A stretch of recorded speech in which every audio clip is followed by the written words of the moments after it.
Rahvuste karikas motokrossis on mängus juba 1947. aastast alates, seega vanim mootorispordi meeskondlik auhind. Karikas, mida praegu näete, oli 9. korda järjest ameeriklaste valduses, nende laagrist on see üles võetudki.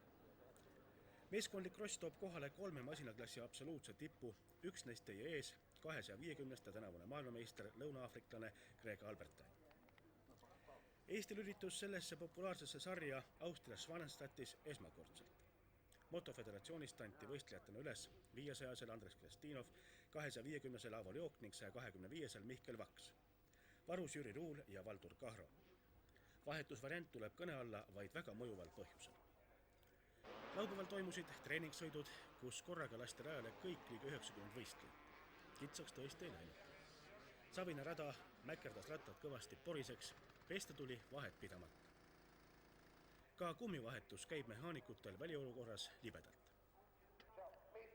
Pühapäevasel avamisel marssis Eesti meeskond 29 riigi motomeeste hulgas. Lipukandja Motoföderatsiooni peasekretär Johan Kunts. Ja siis esimesse starti.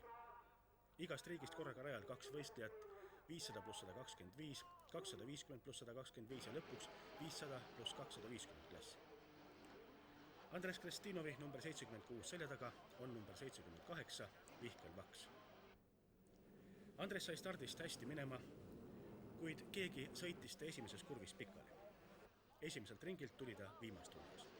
Kukkumisest ei pääsenud ka Mihkel Vaks, kohad 22 ja 18. Teises stardis tuli Vaksa kõrval rajale ka Aavo Leok, Vaks jälle 18, Leok 15. Ka võrulane ei pääsenud kukkumisest. Enne viimast sõitu oli Eesti 15 parema meeskonna hulgas, karika pärast kemplesid aga USA, kes sõidab numbrite all 1-3 ja Belgia numbritega 4-6. Viimases sõidus läks Leok päris hästi hoogu ning lõpetas 11.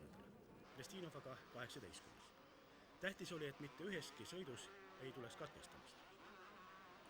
Karika võitis lõpuks jällegi 1-punktilise paremusega Belgia ees Ameerika Ühendriikide meeskond.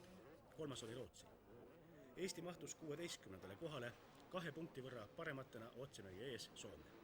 17. Läti, 18. Venemaa, 19. Ungari, 20. Ukraina. Tahapoole jäid ka Itaalia, Holland ja Prantsusmaa. Mõned arvamused meeskonna liikmetelt. Olen oma esimese MM stardiga üldiselt rahul ja kuigi parandamisvõimalust oleks kindlasti veel olnud. Mina sõitsin oma võimete kohaselt ja nii palju, kui ma olin suuteline meeskonnast välja olla. Siukse treeningtundide arvuga, nagu me praegu siia välja tulime, ma arvan, et me saime väga hea koha. 2 kuud oli vahe sees, siis tulid siia, ei oskanudki nagu algul sõita, nagu jälle said nendega takti sisse. Kas suurt vahet ei võiga üldse teha, kogu aeg peab nendega ühes olema sõitma. See oli esimene kord, see oli tutvumine ja me saime paljudes küsimustes selgusele, et meil on vaja suund võtta võistlemiseks Euroopa poole. Praegust oli nii-öelda võistkonna kokkuklopsimine, tekkis palju arusaamatusi, kuid praegust ma näen, et lõpp ja kõik ja.